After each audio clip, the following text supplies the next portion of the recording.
Study sulphonamide, ठीक है।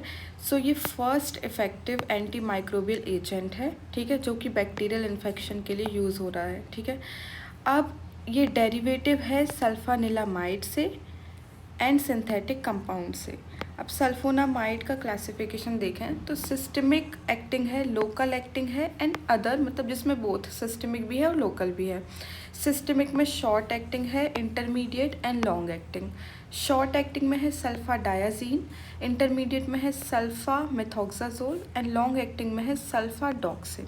इसको कैसे याद रखो, देखो यहाँ पर कन्फ्यूजन हो सकती है डायाजीन एंड डॉक्सिन में, बाकी इंटरमीडिएट में तो सल्फा मेथोक्साजोल है।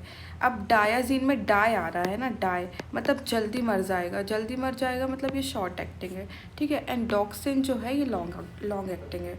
अब लोकल एक्टिंग एजेंट में आता है sulfacetamide, silver sulfadiazine and mafenide. इसको याद रखो SMS से, ठीक है। Sulfacetamide, mafenide and silver sulfadiazine. Others में है सल्फा सैलाजीन, ये लोकली भी एक्ट होता है एंड सिस्टमिक भी, ठीक है। लोकली भी एक्ट होगा एंड सिस्टमिक भी एक्ट होगा। अब मैकेनिज्म ऑफ एक्शन देखते हैं। सो पैरा अमीनो बेंजोइक एसिड पाबा, ये प्रिकर्सर होता है फोलिक एसिड का, ठीक है, जो कि इम्पॉर्टेंट होता है growth and multiplication of the bacteria.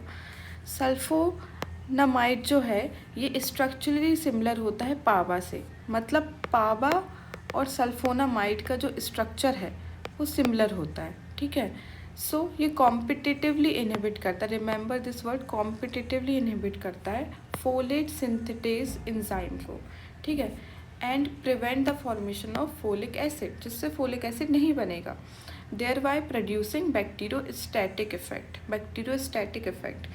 They are not effective in the presence of pus as it is rich in PAVA, purine and thymidine, ठीक है।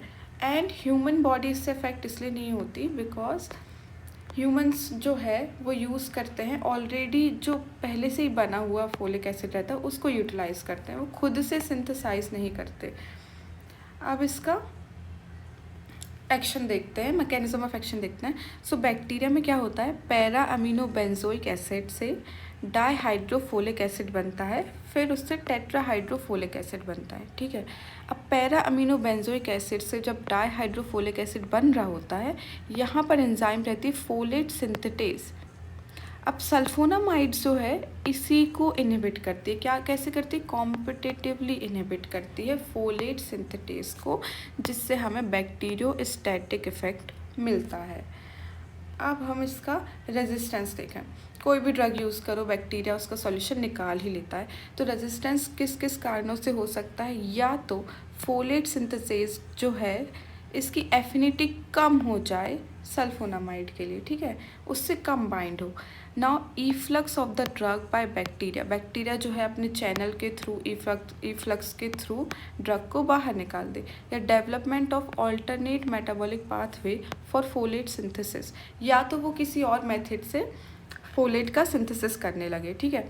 अब फार्माकोकाइनेटिक देखेंगे। So all systemic acting sulphonamide are well absorb from the gut, जितने भी हम systemic drug use करते हैं, ठीक है, जिसमें शॉर्ट एक्टिंग था, इंटरमीडिएट था एंड लॉन्ग एक्टिंग था।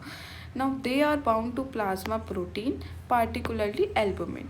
Sulphonamide are distributed in almost all tissue of the body including CSF।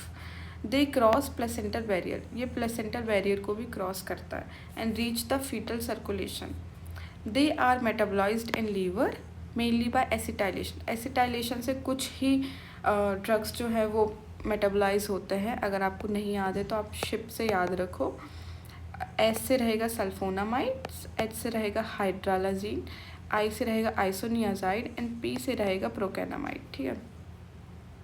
Now the acetylated products have no antibacterial activity but retain the toxic potential of the parent compound. Sulfonamide are excreted partially unchanged and कुछ metabolic product में ये excrete हो जाता है। अब इसके ADR याद करेंगे। So एसिटाइलेटेड प्रोडक्ट जो बनता है सल्फोनामाइड का, ये पुअरली सॉल्युबल होता है एसिडिक यूरिन में, जिससे क्रिस्टल यूरिया हो सकता है, मैचूरिया हो सकता है, इवन ऑब्स्ट्रक्शन हो सकता है यूरिनरी ट्रैक का। इसीलिए जब भी आप सल्फोनामाइड ड्रग लें सो प्लेंटी ऑफ वाटर, बहुत सारा पानी पिए जिससे यूरिन थोड़ा एल्कनाइजिंग हो सके। हाइपर सेंसिटिविटी रिएक्शंस होती हैं including skin rashes, itching, drug fever, exfoliative dermatitis. Stevens Johnson syndrome, ये ज़रूर लिख के आना, is the most severe type of hypersensitivity reaction characterised by fever, erythema, multiform ulceration of the mucous membrane. In patients with G6PD deficiency, that is glucose 6-phosphate dehydrogenase deficiency, sulfonamide may cause hemolytic anemia, rarely cause hepatitis and bone marrow suppression. तो hepatitis भी cause बहुत कम and bone marrow suppression, ठीक है। Use of sulphonamide in neonate, बच्चों में अगर आप यूज़ करेंगे specially in premature babies, may cause displacement of bilirubin from plasma protein. जो प्लाज्मा प्रोटीन से बिलीरुबिन बाइंड होके घूम रहा था उसको ये अलग कर देगा, डिस्प्लेस कर देगा। तो ये अब ये जो बिलीरुबिन है ये ब्लड ब्रेन बैरियर को क्रॉस करके डिपॉजिट हो जाएगा बेसल गैंग्लिया पे, जिससे कर्निकटेरिस होता है। अब ड्रग इंट्रैक्शन देखेंगे। So sulfonamide potentiate the effect of phenytoin, methotrexate, oral anticoagulants and oral hypoglycaemic agent. किस किस से ड्रग इंट्रैक्शन हो रहा है? फेनिटोइन से, मेथोट्रेक्सेट से, ओरल एंटीकोगुलेंट से एंड ओरल हाइपोग्लाइसीमिक एजेंट से, ठीक है। By inhibiting their metabolism and displacing them from plasma protein binding sites. Therapeutic uses को देखो, एक ट्रिक है उससे याद रखना। द ट्रिक इज़ नॉट बीमार, ओके।